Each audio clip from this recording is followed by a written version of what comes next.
नमस्कार साथियों, कैसे हैं आप सब। एक मित्र ने पूछा है कि सर किरायानामा क्या होता है और यह 11 महीनों का ही क्यों बनाया जाता है। तो इस छोटे से प्रश्न का आंसर मैं आपको दे दूं। पहली बात तो यह है कि किरायानामा मकान मालिक और किराएदार के बीच एक अनुबंध है, कॉन्ट्रैक्ट होता है, जिसमें मकान मालिक ये लिख करके किराएदार को देता है कि किन शर्तों के आधार पर वह मकान किराए पर दे रहा है और किराएदार उन शर्तों को स्वीकार करता है। ये किरायानामा है।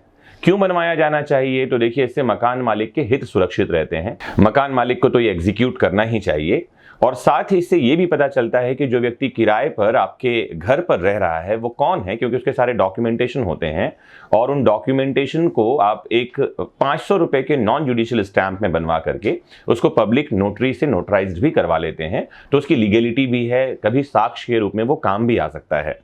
फिर किराएदार के हित सुरक्षित है। हमारे पास एक कानून है मध्य प्रदेश में, MP accommodation control act, Madhya Pradesh स्थान नियंत्रण अधिनियम के नाम से। हर स्टेट में अपना एक कानून है। दिल्ली में दिल्ली रेंट कंट्रोल एक्ट है, छत्तीसगढ़ में छत्तीसगढ़ रेंट कंट्रोल एक्ट है, जहां पर में जो प्राधिकारी या ऑथराइज्ड ऑफिसर है वो होता है rent control authority. Deputy collector level के अधिकारी को ये पावर दे दी जाती है।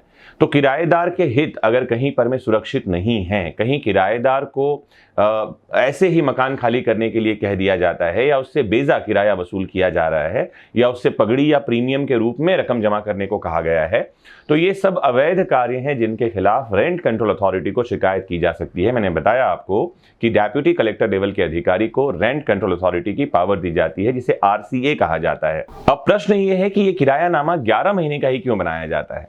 तो आपको बता दूं, कहीं किसी कानून में ऐसा उल्लेख नहीं किया गया है कि किरायानामा 11 महीने का ही बनाया जाना चाहिए। लेकिन हमारे पास एक कानून है, इंडियन रजिस्ट्रेशन एक्ट, रजिस्ट्रीकरण अधिनियम जिसे कहा जाता है।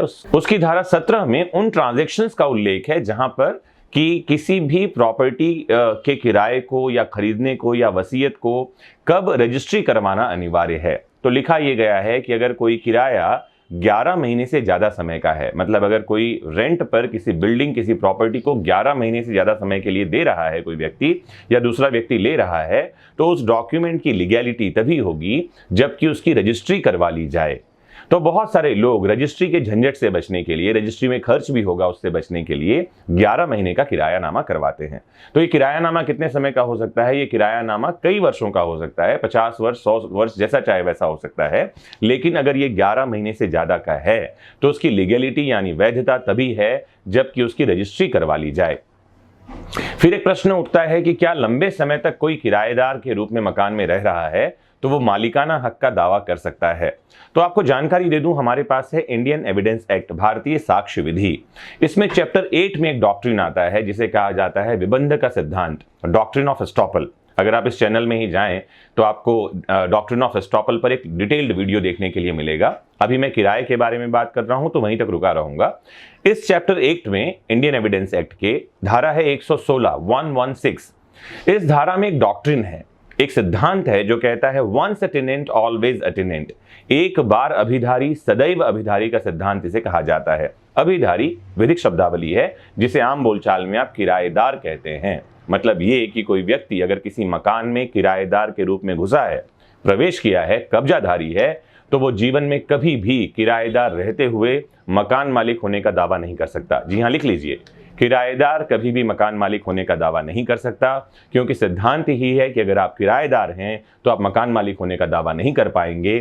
यहाँ डॉक्ट्रिन ऑफ एस्टॉपल यानी विबंध का सिद्धांत लागू होता है। फिर एक प्रश्न आता है, मान लीजिए कोई किराएदार है और वो मकान खरीद ले, तो हाँ, तो उसको किराएदारी छोड़नी होगी, फिर वो मकान मालिक होने का दावा कर सकता है। या मान लीजिए आप किराएदार हैं, आप किसी मकान में प्रवेश करते हैं, कब्जा लेते हैं और वहां रहने के दौरान आपको कुछ ऐसे डॉक्यूमेंट मिलते हैं जिससे पता चलता है कि ये प्रॉपर्टी आपकी पुश्तैनी प्रॉपर्टी है, आपके पिताजी ने या दादाजी ने उस प्रॉपर्टी को खरीद रखा था पहले और किसी और ने उस पर कब्जा कर रखा है जिसकी जानकारी आपको नहीं थी। ऐसा होता है बहुत सारे अमीर परिवारों में। तो क्या आप मकान मालिक होने का दावा कर सकते हैं? तो इसका आंसर है किराएदार रहते हुए मकान मालिक होने का दावा नहीं कर सकते। सबसे पहले किराएदारी छोड़नी होगी, मकान का कब्जा छोड़ना होगा, फिर आप सिविल सूट लेकर आइए और मकान मालिक होने का दावा कर सकते हैं। उम्मीद है इस छोटे से लेक्चर में आपको इस प्रश्न का उत्तर तो मिल गया होगा कि 11 महीने का किरायानामा क्यों होता है और किरायानामा होता क्या है, किरायानामा क्यों करवाना चाहिए और क्या किराएदार मकान मालिक होने का दावा कर सकता है। जानते रहिए अपने अधिकारों को, देश से जुड़े कानूनों को सरल भाषा में, जुड़े रहिए आपके अपने फेवरेट प्लेटफॉर्म विधिक शिक्षा से। जय हिंद।